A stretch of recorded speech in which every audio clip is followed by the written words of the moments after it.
अब विरोध कौन कर रहे हैं? फेडरलिज्म का बहाना, संविधान का बहाना, लोकतंत्र का बहाना कौन दे रहा है? मैं उसका एग्जांपल देता हूं। सब कुछ रिकॉर्डेड है। संविधान सभा की पहली बैठक हुई थी 9/12/1946 को, 9 दिसंबर 1946 को। उसके 4 दिन बाद 13 दिसंबर 1946 को संविधान सभा में प्रियम्बल के ऊपर चर्चा हुई कि संविधान की प्रस्तावना क्या होगी। सबसे पहले इसी पे चर्चा हुई। जानते हैं क्यों? कि पहले लक्ष्य क्लियर हो जाए, गोल्स क्लियर हो जाए, एम्स एंड ऑब्जेक्ट्स क्लियर हो जाए, बेसिक स्ट्रक्चर क्लियर हो जाए, उसके बाद उसको अचीव करने के लिए हम आगे का संविधान बनाएंगे। तो सबसे पहले किस पे चर्चा शुरू हुई? प्रियम्बल पे। इसलिए प्रियम्बल को संविधान का गोल्स कहते हैं, एम्स एंड ऑब्जेक्ट्स कहते हैं। इसके अलावा संविधान के प्रियम्बल को संविधान का बेसिक स्ट्रक्चर भी कहते हैं। 24 जनवरी 1947 को पूरी चर्चा के बाद प्रियम्बल अडॉप्ट हो गया। 15 नवंबर 1948 को प्रोफेसर केटी शाह साहब ने एक अमेंडमेंट मूव किया और अमेंडमेंट मूव करके कहा कि संविधान के प्रियम्बल में सोशलिस्ट, सेकुलर और फेडरल शब्द जोड़ दिया जाए। पूरे दिन चर्चा हुई और पूरे दिन चर्चा करने के बाद प्रोफेसर केटी शाह साहब का जो अमेंडमेंट था उसको रिजेक्ट कर दिया गया।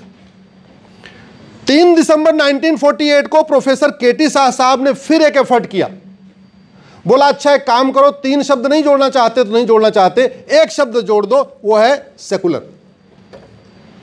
फिर चर्चा हुई पूरे दिन भर और दिन भर उसको पूरे प्रस्ताव को फिर रिजेक्ट कर दिया गया। 6 दिसंबर 1948 को फिर एक अमेंडमेंट आया कि ये चौथा प्रयास हो रहा है संविधान के प्रियम्बल को बदलने का। 6 दिसंबर 1948 को फिर एक एफर्ट हुआ कि नहीं, संविधान में सोशलिस्ट, सेकुलर जोड़ दिया जाए। फिर पूरे दिन भर बहस हुई। पंडित लोकनाथ मिश्रा और महाराष्ट्र के एचवी कामत साहब ने इसका जोरदार विरोध किया और फिर वो प्रस्ताव गिर गया। अंत में 17 अक्टूबर 1948 को फिर एक फाइनल डिस्कशन हुआ, दिन भर बहस हुई और उस दिन बहस करके संविधान को, प्रियम्बल को अडॉप्ट कर लिया गया। पूरी चर्चा हुई और चर्चा के बाद जो 17 दिसंबर 1949 को संविधान प्रियम्बल अडॉप्ट हुआ, वो यूनानिमस हुआ, एक स्वर से हुआ, किसी का विरोध नहीं। इवन प्रोफेसर केटी शाह साहब जो ट्राई कर रहे थे वो भी मान गए। वो डॉक्टर अंबेडकर और बाकी लोगों का आर्गुमेंट से सेटिस्फाई हो गए, कहा बस ठीक है ये होना चाहिए। और उस प्रियम्बल में न सोशलिस्ट था न सेकुलर था। एक बात मैं पहले क्लियर कर दूं क्योंकि मेरा वीडियो बहुत सारे लोगों तक जाएगा। मैं सोशलिस्ट और सेकुलर शब्द के खिलाफ नहीं हूं, लेकिन मैं सोशलिस्ट और सेकुलर शब्द के प्रियम्बल में जोड़ने के खिलाफ हूं। हमारा संविधान इनहेरेंट सेकुलर है और हमारा संविधान इनहेरेंट सोशलिस्ट भी है। अगर आप डायरेक्टिव प्रिंसिपल उठा के देखिए, वो अपने आप में इनहेरेंट इंप्लाइड सोशलिज्म है, और अगर आप फंडामेंटल राइट को उठा के देखिए तो वो इनहेरेंट और इंप्लाइड सेकुलरिज्म है। जरूरत ही नहीं इसकी।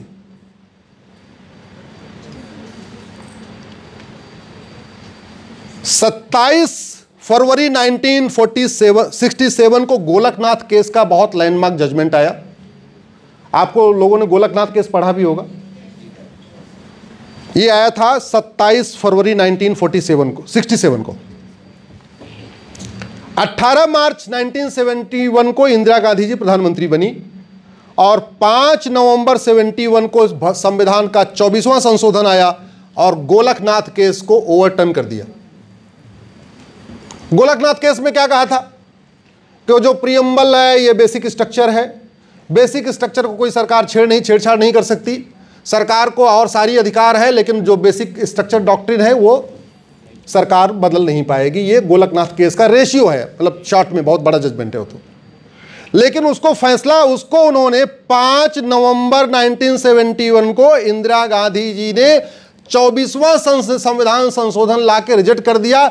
बोले सुप्रीम कोर्ट की 5 जजों की बेंच गलत है, हमें अधिकार है, हम जिसको मन चाहे उसको बदल दें। उसके बाद 24 जनवरी 1973 को केशवानंद भारती केस का जजमेंट आया, फुल कोर्ट जजमेंट, 13 के 13 जज बैठे हुए थे। फिर उसमें बेसिक स्ट्रक्चर डॉक्ट्रिन डिस्कशन हुआ, और तब तक सेकुलर और सोशलिस्ट भारत के प्रियम्बल में नहीं था। तो यानी केशवानंद भारती केस में जिस बेसिक स्ट्रक्चर का डिस्कशन हुआ है, वो बेसिक स्ट्रक्चर है क्या? जानते हैं क्या? प्रियम्बल है। जिस केशवानंद भारती केस में बार बार डिस्कशन हो रहा है कि बेसिक स्ट्रक्चर को सरकार टच नहीं करेगी, बेसिक स्ट्रक्चर, तो बेसिक स्ट्रक्चर है क्या? वो बेसिक स्ट्रक्चर इनफैक्ट प्रियम्बल है। 12 जून 1975 को इंदिरा गांधी जी को इलाहाबाद हाई कोर्ट ने अयोग्य डिक्लेयर कर दिया। 13 जून को एसएलपी फाइल हुई सुप्रीम कोर्ट में। 24 जून 1975 को सुप्रीम कोर्ट ने कहा कि आप प्रधानमंत्री तो रहो, चूंकि हाई कोर्ट कह चुका था कुर्सी छोड़ दो। सुप्रीम कोर्ट ने कहा ठीक है कुर्सी बनी रहो, लेकिन एक काम करो, ऑफिस में मत जाना, कोई काम मत करना, इस्तीफा देने की जरूरत नहीं है, लेकिन प्रधानमंत्री पद का कोई काम नहीं करना, कोई प्रधानमंत्री पद का वेतन नहीं लेना, कोई महत्वपूर्ण काम नहीं करना, अगले चुनाव तक आप सांसद बनी रहो, प्रधानमंत्री बनी रहो, लेकिन कोई महत्वपूर्ण काम नहीं करना। यह कब का मैटर है? 24 जून 1975। और अगले ही दिन 24 जून को फैसला आ रहा, और 25 जून को क्या हो गया देश में? अब ये बताओ, आपातकाल लगाना महत्वपूर्ण काम है कि छोटा मोटा काम है? एक दिन पहले सुप्रीम कोर्ट कह रहा था कुछ नहीं करना। सुप्रीम कोर्ट ने लगभग सारी वो कंडीशन लगाई थी जो 1 साल पहले केजरीवाल जी के ऊपर लगाई थी। आपने पिछले साल केजरीवाल जी को जमानत देते समय का जजमेंट पढ़ना उठा के सुप्रीम कोर्ट का, तो जमानत देते समय केजरीवाल जी को क्या बोला था? हम आपको जमानत दे रहे हैं, लेकिन मुख्यमंत्री कार्यालय में मत जाना, मुख्यमंत्री की कुर्सी पर मत बैठना, कोई मुख्यमंत्री की फाइल मत साइन करना, कुछ नहीं कर सकते। फिर बेचारे शर्म के मारे वो इस्तीफा देके आतिशी जी को उन्होंने मुख्यमंत्री बना दिया। लेकिन ये कितनी ढीठ थी जिनकी आज पूजा की जाती है, आंख बंद करके की जाती है। कितनी ढीठ थी कि 24 जून को कहा, सुप्रीम कोर्ट कह रहा है कि प्रधानमंत्री कार्यालय मत जाना, साइन मत करना, कोई महत्वपूर्ण निर्णय मत लेना, कैबिनेट की बैठक नहीं बुलाना, कुछ मत बुलाना, केवल प्रधानमंत्री बनी रहो अगले चुनाव तक। और राष्ट्रपति को कह के राष्ट्रपति शासन लगवा दिया। और बात यही नहीं रुकी, जरा इसके आगे देखो। जब 25 जून को आपातकाल लग गया, आपातकाल में कोई कार्य नहीं होता। आपातकाल तब लगाया जाता है जब बहुत इमरजेंसी हो, वार की सिचुएशन हो, पूरा देश बैंकरप्ट हो चुका हो, कर्जे में डूब चुका हो, अराजकता फैल चुकी हो, या किसी देश से वार, ऐसी कंडीशन है। अगर आप देख सकते हैं कब लगाते हैं आपातकाल। वो कोई कंडीशन नहीं थी, फिर भी आपातकाल लगा।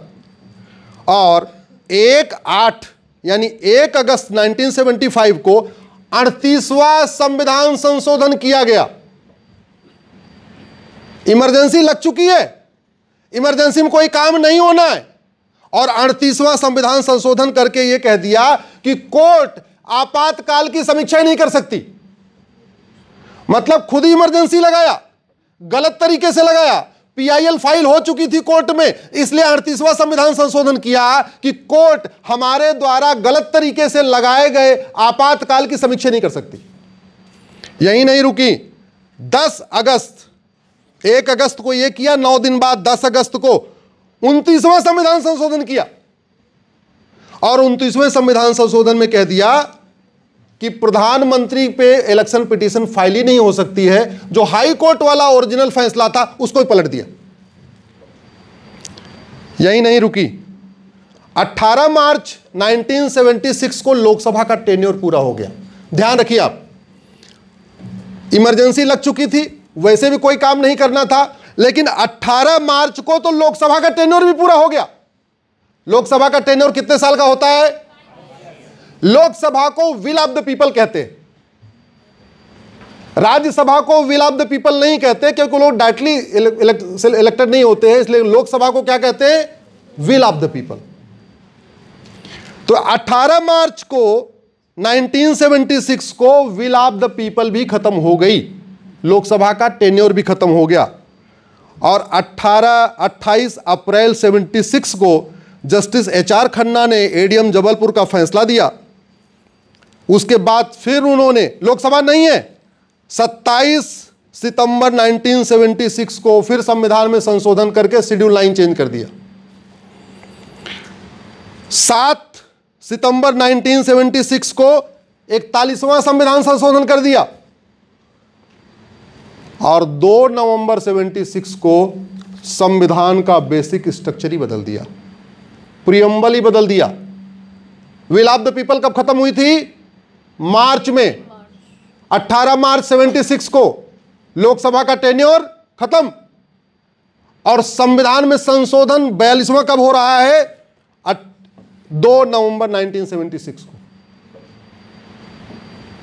और आज वो लोग कह रहे हैं कि संविधान का वायलेशन हो जाएगा, लोकतंत्र की हत्या हो जाएगी, फेडरल सिस्टम का वायलेशन हो जाएगा।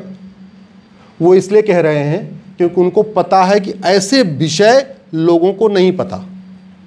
उनको पता है कि ऐसे विषय, हमने जितने बदमाशी किया है, हमने जितने अत्याचार किए हैं, हमने जितने गलत काम किए हैं, ये ज़्यादा से ज़्यादा जजों को पता है, मैक्सिमम वकीलों को पता है और लॉ कॉलेज के प्रोफेसर्स को पता है और लॉ कॉलेज के स्टूडेंट को पता है। उनको पता ये बहुत कम है, पूरी संख्या में देश भर में कितने होंगे? 10 लाख 20 लाख लोग होंगे, इससे ज़्यादा लोगों को पता ही नहीं है। ऐसे जो भारत के साथ गलत काम हुए हैं, ये पूरे देश में सबको पता होना चाहिए कि नहीं? जरा जोर से बोलो भाई। लेकिन बताएगा कौन? कैसे बताओगे? फेसबुक पे 5000 फ्रेंड बनाओ, वहां लिखो, लिखने में टाइम नहीं है तो मेरा वीडियो पहुंच जाए, उस वीडियो को शेयर कर देना, बैठे बैठे देख लेंगे और एक्सप्लेन हो जाएगा। हम हर जगह जा नहीं सकते, आप हर जगह पहुंच नहीं सकते, तो कम से कम इतना काम करो राष्ट्रहित में, देश हित में, समाज हित में कि 5-5000 फेसबुक फ्रेंड बनाओ और फ्रेंड बना के इसको एक्सप्लेन करो। इसलिए मैं कहता हूं 1 नेशन 1 इलेक्शन होना चाहिए, देश का बहुत फायदा होगा। लेकिन उसके साथ ही साथ आज की डेट में जो गुंडे बदमाश सांसद विधायक बन रहे हैं, इन पे भी रोक लगनी चाहिए। वो तभी हो सकता है जब 1951 का ये जो 75 साल पुराना रिप्रेजेंटेशन ऑफ पीपल एक्ट बदला जाए, तभी बदलाव आएगा। मैं धन्यवाद दूंगा सरकार को। मैं पिछले कई वर्षों से 1950 से पहले बने कानूनों को जलाया करता था। जब मैंने यात्रा शुरू किया तो मैं होली के दिन जलाता था इनको और 8 अगस्त को जलाया करता था। एक बार मैं जेल भी जा चुका हूं, शायद कुछ लोगों को पता ही होगा। मैंने जंतर मंतर पे जला दिया था तो फिर FIR भी हो गया था कानून जलाने को लेके। पहले अकेले जलाते थे, फिर 1 से 2 हुए, 2 से 4 हुए, 4 से 5 हुए, 5 से 8 हुए। और पाठक जी, उस परिणाम यह है पिछले 10 साल में 1500 अंग्रेजी कानून खत्म हो चुके हैं। जिन कानूनों को मैं जलाया करता था, जिन कानूनों के लिए मैं जलाने के लिए मैं जेल में गया था, 1 दिन के लिए तिहाड़ में गया था, उसमें से 1500 कानून खत्म हो गए हैं। लेकिन 222 कानून अभी बाकी हैं। मैं आशा करता हूं कि 222 कानून भी बहुत जल्दी खत्म हो जाएंगे। संविधान लागू होने के बाद भी 50 संविधान विरोधी कानून बनाए गए हैं। उनको भी मैंने एक एक करके सुप्रीम कोर्ट में चैलेंज किया है। देश में चर्चा भी हो रही बहुत सारे कानूनों पे, अब बताऊंगा, लंबा विषय हो जाएगा, लेकिन हाँ, उन पे भी चर्चा शुरू हो चुकी है। मेरा मानना है इस देश को बचाना है तो प्रत्येक कानून की समीक्षा होनी चाहिए। हम लॉ कमीशन जो हमारे देश में चल रहा है, हमने किससे लिया जानते हैं? अंग्रेजों से लिया। अंग्रेजों ने लॉ कमीशन इसलिए बनाया था, 1857 में मंगल पांडे जी ने क्रांति किया, तो उन्होंने क्रांति कर दिया, तो उन्होंने सोचा क्या करें, अब क्रांति तो हो गई, देश में फैल चुकी है। बोले काम करो, लॉ कमीशन बनाओ, मैकाले को इसका चेयरमैन बनाओ। मैकाले बहुत समझदार आदमी है, ये कानून बनाएगा। अब कानून बना के अंग्रेजों को गुलाम बनाएंगे, तो भारतीयों को गुलाम बनाएंगे। फिर 1860 का IPC आया, फिर 1861 का पुलिस एक्ट आया, फिर 1872 का एविडेंस एक्ट आया, फिर लैंड एक्विजिशन एक्ट आया, फिर 1894 में लैंड एक्विजिशन एक्ट आके पूरे देश में जमीन कब्जा करना शुरू कर दिया। पूरे देश में जितनी सिविल लाइन बनी है वो 1894 वाले कानून से बनी। यहाँ भी सिविल लाइन होगी ना आपके यहाँ भी? हाँ, बड़े प्लान्ड वे में। मतलब जो काम मुगलों ने तलवार के दम पे किया था, वो सारे काम अंग्रेजों ने कानून बना के किए। जितने काम मुगलों ने तलवार के दम पे किया, लूटा तोड़ा। भाई उन्होंने तलवार के दम पे मंदिर तोड़ा था, अंग्रेजों ने कानून बना के मंदिर को अपने कब्जे में ले लिया। काम सारे किए उन्होंने, जमीन कब्जा किया, जमीनों को निजामों को दिया, नंबरदारों को दिया, जागीरदारों को दिया, जमींदारों को दिया। इन्होंने क्या किया, 1894 में लैंड एक्विजिशन एक्ट बनाया, सिविल लाइन बनाई, कहते थे हम तो यहाँ पे कलेक्टर का ऑफिस बनाएंगे, कप्तान का ऑफिस बनाएंगे। उनका मकसद कुछ और था, उनको जमीन किसी और को देनी थी, और 99 साल के लीज पे सारी जमीनें बांट दिया उन्होंने जिनको जिनको देना था। एक भी घटिया कानून छूटा तो सुरक्षा चक्र टूटा। पहले पोलियो का एक ऐड आता था ना, एक भी बच्चा छूटा तो सुरक्षा चक्र टूटा। मेरा कहना है कि एक भी अंग्रेजी कानून छूटा तो सुरक्षा चक्र टूटा। ये 1950-51 वाला जो कानून है ये अंग्रेज़ों का ही कॉपी पेस्ट है, ये हमने नहीं बनाया है। ये कानून ख़त्म होना चाहिए। एक नई भारतीय विधायिका संहिता, एक नई भारतीय चुनाव संहिता लागू होनी चाहिए। अच्छे लोग संसद में आएंगे, अच्छे लोग विधानसभा में आएंगे, पाठक जी जैसे लोग आएंगे, राष्ट्रहित के विषय को उठाएंगे, जो अच्छी अच्छी चीज़ें उनको संसद विधानसभा में चर्चा करेंगे तो कानून बदलेगा, कानून बदलेगा तो व्यवस्था बदलेगी, व्यवस्था बदलेगी तो सोच बदलेगी। मैं इस बात से सहमत नहीं हूं कि पहले समाज बदलेगा फिर व्यवस्था, ना, उसमें बहुत टाइम लगता है।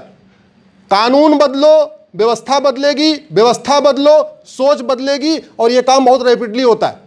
समाज को बदलना बहुत मुश्किल होता है।